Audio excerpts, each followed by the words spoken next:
예배에서 가장 중요한 것은 하나님의 임재입니다. 하나님이 함께 하시지 않으면 지금 우리가 드리는 우리의 이 예배는 사실 아무런 의미가 없습니다. 성령 하나님의 임재가 나타나는 시간이 되실 수 있기를 축복합니다. 사도 바울이 에베소에 와서 석 달 동안 열심히 하나님의 말씀을 증거했습니다. 그러자 이 3개월 동안 분명히 드러나는 현상이 있었습니다. 성령의 역사였습니다. 그런데 성령의 역사가 있었지만 그것을 인정하지 않으려고 하는 사람들, 방해하는 사람들이 나타났습니다. 오늘 본문 8절과 9절은 바울이 회당에 들어가 석 달 동안 담대히 하나님 나라에 관하여 강론하며 권면하되 어떤 사람들은 마음이 굳어 순종하지 않고 무리 앞에서 이 도를 비방하거늘 바울이 그들을 떠나 제자들을 따로 세우고 두란노 서원에서 날마다 강론하니라 말씀합니다. 여러분, 우리가 살고 있는 이 땅에는 하나님의 백성이 아는 사람들이 있습니다. 우리는 늘 깨어 악한 사람들을 만나지 않도록, 악한 일에 휩쓸리지 않도록 기도해야 합니다. 또한 하나님의 백성이 아닌 사람들 때문에 우리의 믿음, 우리의 신앙을 잃어버려서는 안 됩니다. 분별력 없이 그들을 따라가면 안 됩니다. 분별력 없이 그들을 따라가다가 지옥까지 같이 갈 수는 없는 것입니다. 후회 막심한 인생을 살아서는 안 됩니다. 지금 사도 바울은 그의 인생에 있어서 제3차 마지막 선교 여행 중에 있었습니다. 사도 바울은 성령 하나님께서 원하시는 일을 열심히 하고 있지만 이상하게 열심히 하나님의 일을 하면 할수록 반대하는 사람들의 세력이 아주 거세게 바울에게 몰려오고 있었습니다. 여러분, 그렇습니다. 하나님께 기도하면서 우리가 하나님이 원하는 마땅한 일을 하려고 할 때 이상하게 어려움이 더 힘들게 다가올 때가 있습니다. 여러분, 그런 어려움을 당해도 우리는 사도 바울처럼, 오늘 본문에 등장하는 사도 바울처럼 절대로 그 어려움 앞에서 두려워하거나 당황해서는 안 됩니다.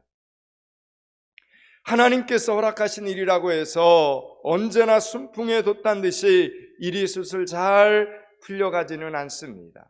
어려움은 우리가 알 수 없을 정도로 자주 일어납니다. 끊임없이 우리의 믿음을, 우리의 신앙을 위협하는 파도처럼 다가옵니다. 또한 반대로 여러분, 일이 좀 잘 된다고 해서 그 일이 반드시 하나님이 기뻐하시는 일이다, 이렇게 속단하지 마십시오. 우리는 늘 깨어 기도해야 합니다. 여러분, 선한 일에도 보면 원수 마귀의 역사가 있고 악한 일에도 원수 마귀의 역사가 있습니다. 그래서 선한 일도 반대에 부딪히고 악한 일도 이상하게 잘 되어갈 수 있습니다. 분명히 잘못된 일인데, 악한 일인데 보면 더 잘 되는 것 같습니다.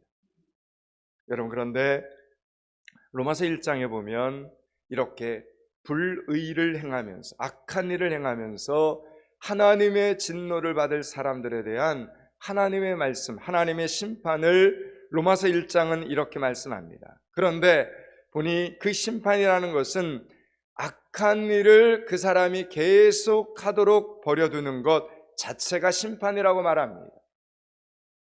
사도 바울은 이렇게 말씀합니다. 그러므로 하나님께서 그들을 마음의 정욕대로 더러움에 내버려 두사 그들의 몸을 서로 욕되게 하게 하셨으니 말씀합니다.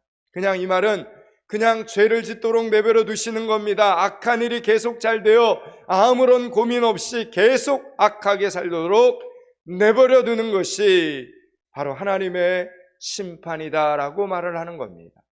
그래서 여러분, 우리의 삶에 어떤 문제가 생겼다는 것은 하나님이 돌보시지 않기 때문이 아니라 하나님이 지금 간섭하신다는 것입니다. 그 문제 때문에 우리는 하나님 앞에 나와 어떡합니까? 고민하고 갈등하고 울고 그리고 작정하고 하나님 앞에 기도하고 있다면 지금 여러분은 하나님의 보호하심 속에 성령의 이끌림 속에 살아가는 하나님의 자녀들이라는 겁니다. 그래서 오히려 그 어려움 때문에 기뻐하고 즐거워해야 된다라는 이야기입니다. 우리에게 아직 해결받지 못한 문제가 있어도 우리가 오늘도 하나님의 말씀을 붙잡고 감사해야 될 이유는 그것이 우리를 살아계신 하나님을 계속해서 바라보게 만들기 때문이라는 겁니다. 사도 바울은 석 달을 열심히 복음을 전하면서 어떤 사람들이 진짜 하나님의 사람들인지, 어떤 사람들이 하나님의 백성이 아닌 사람들인지에 대한 분별력이 생겨나기 시작을 합니다. 석 달 동안 매일같이 하나님의 말씀을 묵상하고 하나님의 복음을 전하면서 그리스도인과 가짜 그리스도인을 사도 바울은 분별하게 되었던 것입니다. 그래서 반대하는 사람들 때문에 바울은 하나님의 사역, 하나님의 일을 포기하는 것이 아니라 그들을 떠나 순종하는 하나님의 사람들과 함께, 하나님의 말씀을 사모하는 그리스도인들과 함께 오늘 본문의 제목처럼 두란노 서원 사역을 시작합니다. 여러분, 우리는 반대를 일삼는 사람들과 싸우고 있을 시간이 없습니다. 우리들의 인생은 그렇게 한 가지도 않고 하찮지도 않습니다. 어떤 사람은 보면 싸우고 미워하고 해명하느라 자기 생애를 다 바칩니다. 여러분, 우리는 우리의 인생을, 우리의 시간을 정말 귀하게 여겨야 합니다. 하나님께서 주신 인생을 결코 헛된 일에 다 낭비해서는 안 됩니다. 사도 바울은 순종하는 사람들, 하나님의 말씀에 기꺼이 순종하는 사람들, 하나님의 말씀에 아멘하는 사람들을 따로 세우고 두란노 서원에 모여서 그들과 함께 매일같이 날마다 말씀을 가르쳤습니다. 오늘 말씀을 보니까 그러기를 꼬박 2년 동안 했다고 했습니다. 그러자 놀라운 성령의 역사들이 나타나기 시작을 합니다. 오늘 보면 10절, 11절, 12절입니다. 10절서부터 12절을 같이 읽습니다. 2해 동안 이같이 하니 아시아에 사는 자는 유대인이나 헬라인이나 다 주의 말씀을 듣더라. 하나님이 바울의 손으로 놀라운 능력을 행하게 하시니 심지어 사람들이 바울의 몸에서 손수건이나 앞치마를 가져다가 병든 사람에게 얹으면 그 병이 떠나고 악기도 나가더라. 아멘. 여러분, 주의 종들이 어떤 비전과 목표를 교회와 여러분 앞에 제시할 때 그 목표와 비전 가운데 순종하는 사람들이 많아지면 반드시 그 공동체 안에는 성령의 역사가 나타나게 됩니다. 여러분, 우리가 3일 동안 부흥 상역에만 해도, 부흥에만 해도 우리 안에 변화가 일어나는데 장장 2년 동안, 2달도 아니고 2년 동안 날마다 매일같이 모여서 말씀을 듣고 날마다 모여 기도하고 날마다 모여 찬송했습니다. 날마다 모여 2년 동안 예배를 드렸습니다. 그랬더니 놀라운 일이 생겨났습니다. 에베소뿐만 아니라 아시아에 있는 모든 사람들이 다 주의 말씀을 듣게 된 것입니다. 도대체 어떻게 이런 일이 일어날 수 있는 것입니까?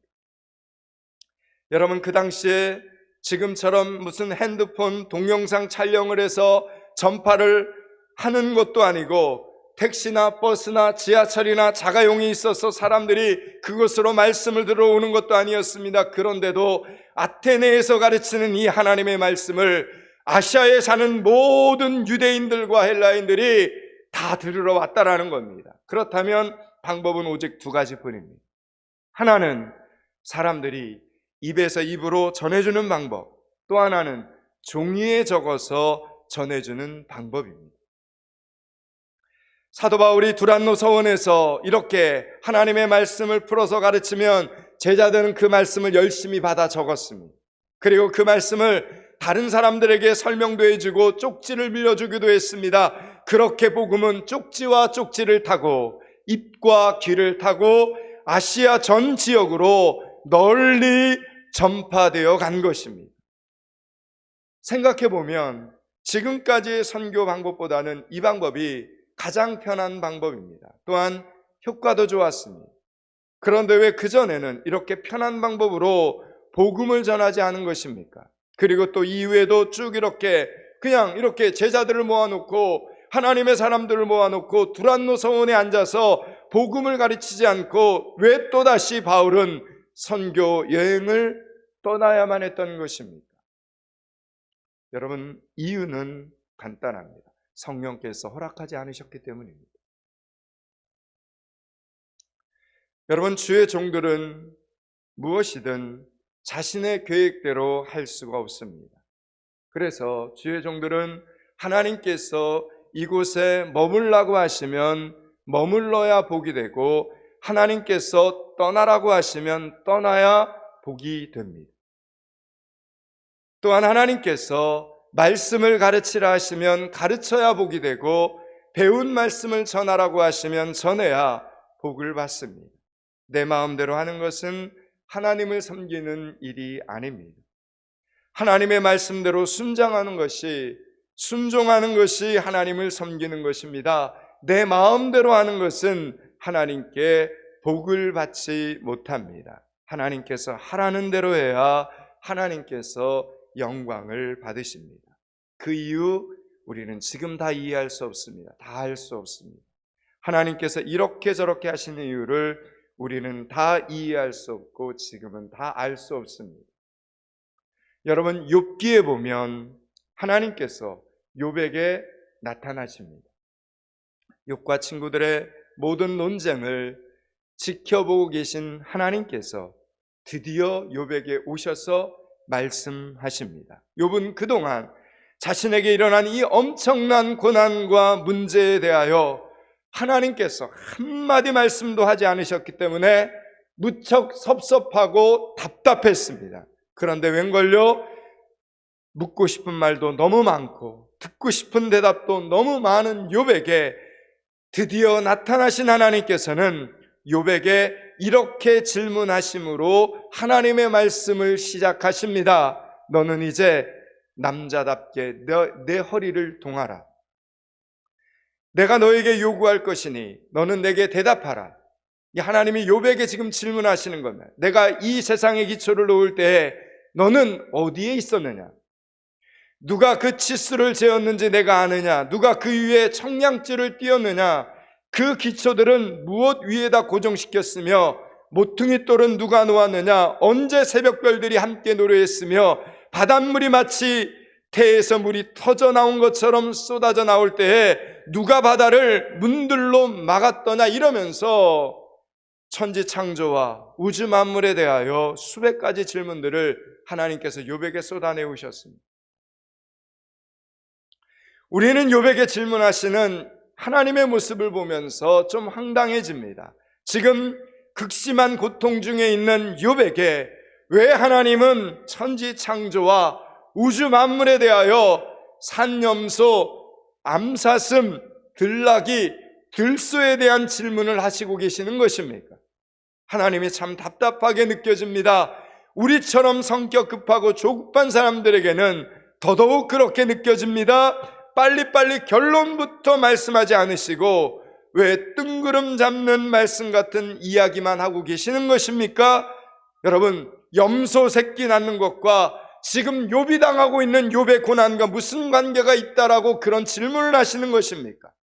들나귀와 들소가 마음대로 천방지축 뛰어다니는 것과 욥이 당하는 이 고난과 도대체 무슨 상관이 있다고 하나님은 도대체 이런 질문을 욥에게 하시는 것입니까? 전혀 상관이 없어 보입니다.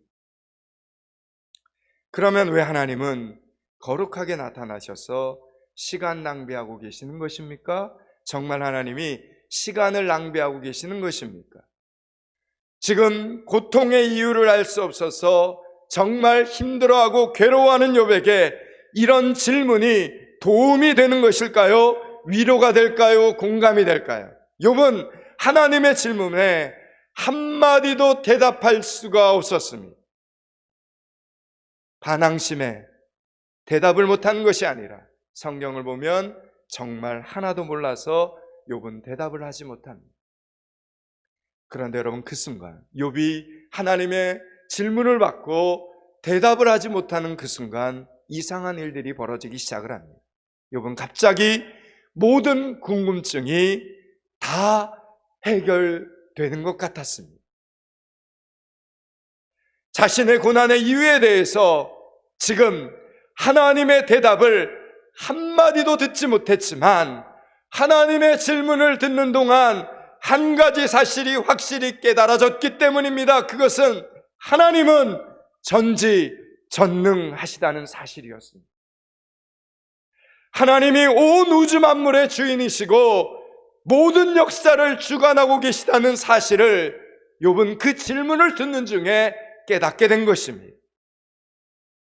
여러분, 봄인데도 며칠 전에 여름 날씨처럼 무척 더웠습니다.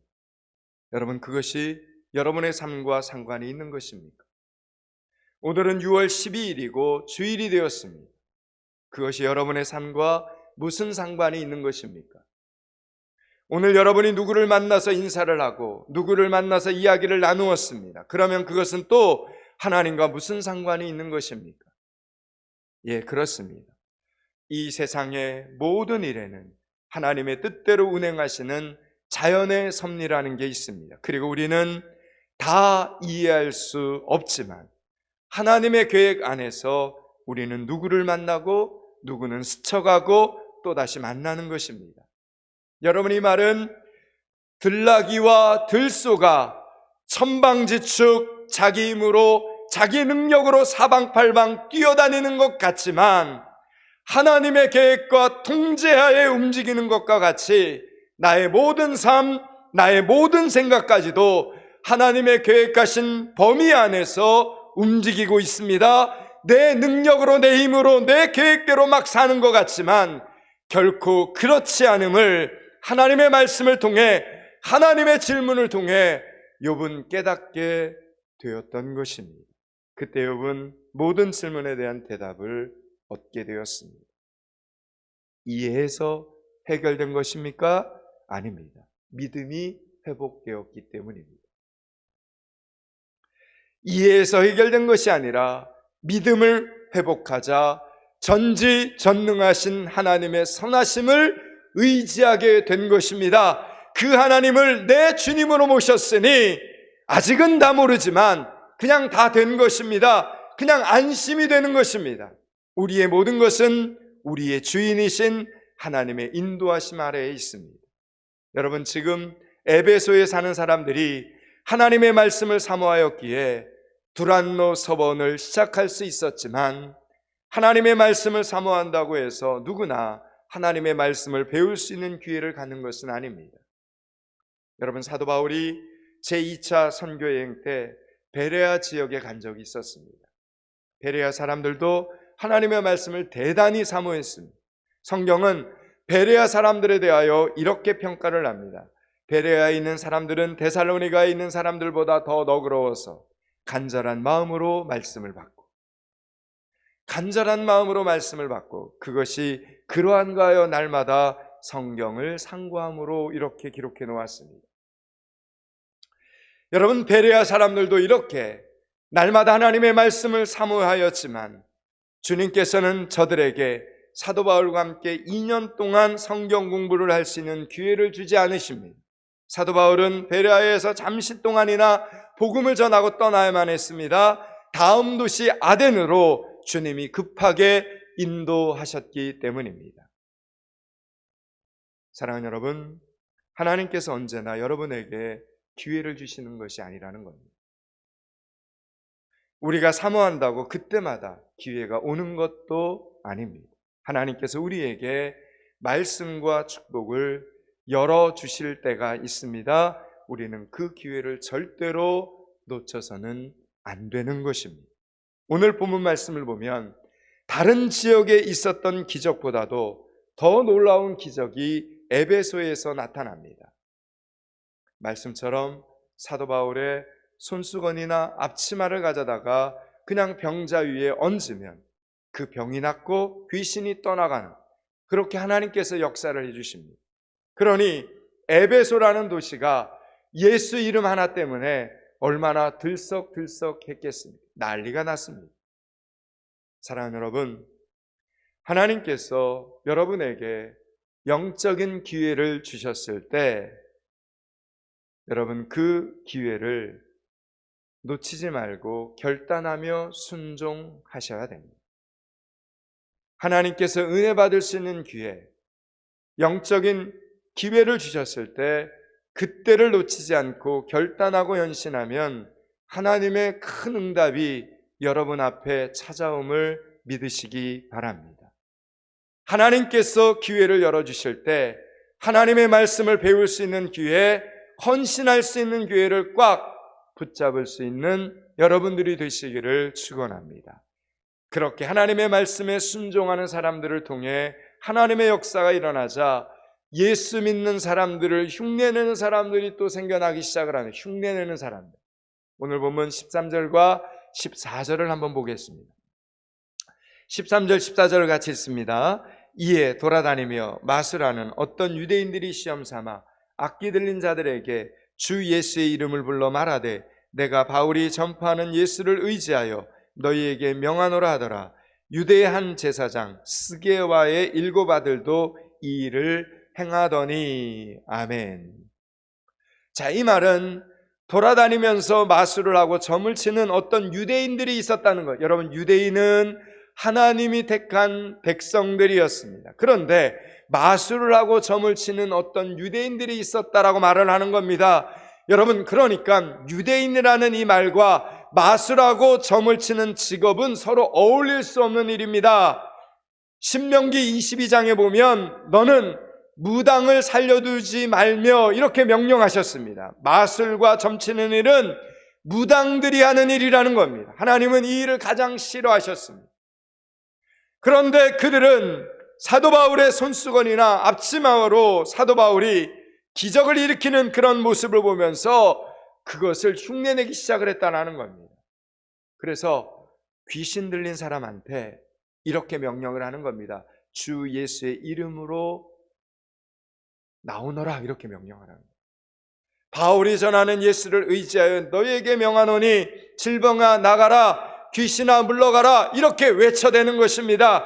그러자 삶에서는 그렇게 우상을 섬기면서 죄를 지으면서 사도 바울을 흉내내는 이 스게와의 7 아들에게 악기 들린 사람이 전공을 찌르는 말을 합니다. 15절 16절입니다. 15절 16절을 같이 읽습니다. 악기가 대답하여 이르되 내가 예수도 알고 바울도 알거니와 너희는 누구냐 하며 악기 들린 사람이 그들에게 뛰어올라 눌러 이기니 그들이 상하여 벗은 몸으로 그 집에서 도망하는지라. 여러분, 이 장면입니다. 사랑하는 여러분, 우리는 깨달아야 합니다. 오늘 이 말씀을 통해서 저와 여러분은 깨달음이 있어야 됩니다. 여러분이 예수를 믿고 있고 여러분이 그리스도인이라 해도 여러분이 하나님의 자녀가 되었다 해도 그에 합당한 삶을 여러분이 살지 않으면 하나님의 능력을 사도 바울처럼 발휘할 수 없습니다. 오히려 이렇게 웃음거리가 되고 맙니다. 너희는 누구냐? 벗은 몸으로 도망하나. 여러분의 말씀과 하나님의 말씀과 여러분의 삶이 이렇게 일치하지 않으면 예수 그리스도의 이름을 여러분이 아무리 외쳐도 여러분 귀신은 두려워하지 않는다라는 것입니다. 말씀은 아멘으로 받으면서도 삶에서는 여전히 죄를 짓고 있으면 여러분 사람도 속지 않은데 귀신이 속겠으며 하나님이 속으시겠습니까? 귀신이 여러분을 두려워하겠으며 하나님께서 여러분에게 응답하시겠냐라는 이야기입니다. 언제나 말씀과 삶이 일치하는 성도들, 말씀과 삶이 하나가 되는 성도들이 되실 수 있기를 축원합니다. 이제 말씀을 마치려고 합니다. 사랑하는 여러분, 부디 하나님의 말씀을 머리로만 이해하지 마시고 삶에서 하나님의 말씀을 실천하시기 바랍니다. 오늘 두란노 서원에서 하나님의 말씀을 배우던 사람들에게서 복음 전파와 기적의 역사가 놀랍게 일어나는 것은 저들은 배운 대로 살려고 최선을 다했기 때문입니다. 그것이 저들에게 능력이었고 그것이 저들에게 경건의 모습이었습니다. 말씀과 경건이 능력으로 나타난 것입니다. 여러분이 하루에 말씀 한 절을 읽든 한 장을 읽든지 그 말씀대로 여러분의 삶에서 실천하며 살아가실 수 있기를 축원합니다. 그렇게 말씀이 생명이 되고 말씀이 내 삶의 능력으로 나타나는 진정한 그리스도인들이 되실 수 있기를 주님의 이름으로 축원합니다. 기도하겠습니다. 하나님, 남은 우리의 인생을, 우리의 시간을 귀하게 사용하는 성도들이 되게 하여 주시옵소서. 하나님께서 주신 시간과 인생을 헛된 일에 낭비하지 않게 하여 주시옵소서. 말씀과 삶이 일치하는 성도로, 말씀과 경건이 능력으로 나타나는 성도로 살아가는 한 주간이 되게 하여 주시옵소서. 날마다 모여 말씀을 듣고 날마다 모여 기도하고 날마다 모여 찬송하며 예배드릴 수 있는 기회를 잘 선용하는 믿음의 성도들이 되게 하여 주시옵소서. 예수 그리스도 이름을 받들어 기도드리옵나이다. 아멘.